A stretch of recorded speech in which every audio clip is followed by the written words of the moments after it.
Sud Radio vous explique sur l'affaire des sondages. La convocation de Nicolas Sarkozy est-elle inconstitutionnelle? Oui, absolument. Bonjour Dominique Rousseau. Bonjour. Vous êtes professeur à l'Université Paris 1, président du conseil scientifique de l'Association française de droit constitutionnel. Alors, quelle est votre réponse, vous, à ce qu'a dit Nicolas Sarkozy hier devant les juges pour cette affaire donc, où il est appelé donc à témoigner alors qu'il était président de la République? Il dit, écoutez, j'étais protégé par l'immunité et c'est inconstitutionnel ce que vous me demandez. Alors, il y a deux choses dans votre question. La première, c'est le juge avait constitutionnellement le droit de convoquer l'ancien président de la République comme témoin, dans la mesure où l'article 67 ne protège le président de la République que durant l'exercice de son mandat. Et l'article précise qu'un mois après l'expiration de son mandat, un juge peut convoquer un ancien président de la République comme témoin. Donc le juge était dans son droit. Le problème, c'est que Nicolas Sarkozy était aussi dans son droit, puisque ce même article 67, qui est vraiment mal foutu, ce même article 67 reconnaît au président de la République une irresponsabilité, et les adjectifs sont importants, absolue et permanente. Permanente, c'est-à-dire après la fin de son mandat. Donc, vous aviez deux personnes qui étaient chacun dans leur droit. Le juge, sur la base de l'article 67, avait le droit de convoquer comme témoin l'ancien président de la République. Et sur la base de ce même article, l'ancien président de la République avait le droit de ne pas répondre aux questions au motif qu'on lui posait des questions sur des actes, comme on dit en droit, rattachables à l'exercice de sa fonction, et que dès lors, ces actes étaient couverts par son irresponsabilité constitutionnelle. Oui, c'est ça. Donc tous les deux étaient dans leur droit. C'est un véritable dialogue de sourds à laquelle on a assisté. Et imaginons que le juge décide de nouveau de reconvoquer Nicolas Sarkozy. Ce sera la même chose ou est-ce qu'il y a une possibilité là, de trouver en fait une forme de compromis ? Non, ce sera la même chose. L'ancien président de la République, Nicolas Sarkozy, évidemment, referait la même réponse, c'est-à-dire je suis irresponsable de manière permanente pour les actes accomplis en tant que président de la République.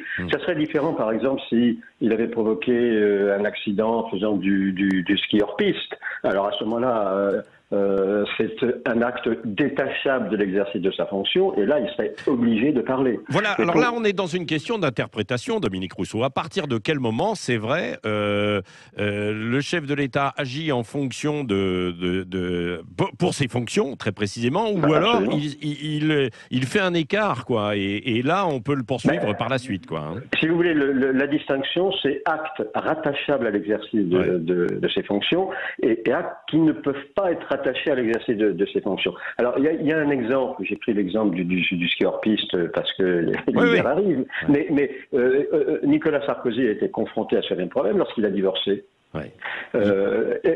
S'il n'y avait pas eu un divorce par consentement mutuel, eh bien, jamais il n'aurait pu divorcer, puisque pendant l'exercice de son mandat, pour tous les actes qu'il accomplit, eh bien, il ne peut pas être convoqué comme témoin ou faire l'objet d'une procédure judiciaire.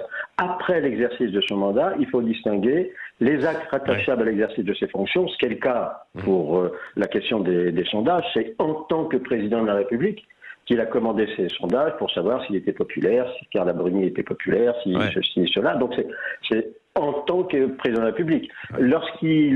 Si pendant l'exercice de ses fonctions, pendant ses vacances, il avait provoqué un accident en faisant du ski hors-piste, là c'était un acte détachable de l'exercice Et dans ces conditions, il pourrait être poursuivi ou entendu comme témoin, quoi, ou poursuivi, quoi. Même si, allons dans le pire des scénarios, c'est-à-dire il commet un crime alors qu'il est président de la République, là il peut être poursuivi tout de même. Pas pendant qu'il est président de la République. Pas pendant qu'il est président de la République. S'il commet un crime lorsqu'il est président de la République, article 67, durant la durée du mandat présidentiel, le président ne peut ni être cité comme témoin, ni être poursuivi. Mais si c'est un peu détaché de ses fonctions, Dominique Rousseau. Même si c'est détaché de ses Même fonctions. si c'est détaché de ses fonctions. Pendant, Ouais. si vous voulez, il y a une irresponsabilité Ouais. temporaire et une irresponsabilité permanente. Ouais. L'irresponsabilité temporaire, c'est pour tous les actes, Ouais. n'importe lesquels, les actes civils, le divorce, pénal, un crime, administratif, pour tous ces actes-là, durant la durée de son mandat, il est intouchable, et l'article précise que toutes les procédures sont suspendues. Bon, Donc, est-ce même qu'il si ne... Oui, est-ce qu'il ne serait pas temps, Dominique Rousseau, de réécrire cette Constitution, en tout cas concernant cet article 67? Alors, de mon point de vue, il faudrait réécrire totalement la Constitution, et en particulier cet article 67, qui est complètement baroque, Ouais. et qui tient à une chose très simple, c'est que l'irresponsabilité du président Ouais. a été pensée sous la Troisième République, Ouais. lorsque le président inaugurait les chrysanthèmes, pour Ouais. parler comme le général de Gaulle. Ouais. Et depuis 1958, le président n'inaugure plus les chrysanthèmes, c'est lui qui détermine la politique de la nation, mais on a gardé cette irresponsabilité. Ouais, Donc c'est ça. on a une curiosité qui fait que celui qui doit déterminer la politique de la nation, le Premier ministre, est responsable devant l'Assemblée nationale, mais en réalité, c'est pas lui qui détermine la politique de la nation, c'est le président. Ouais. Mais le président est irresponsable. Ouais. Donc, si vous voulez, c'est totalement baroque. Ouais, c'est Et- kafkaïen.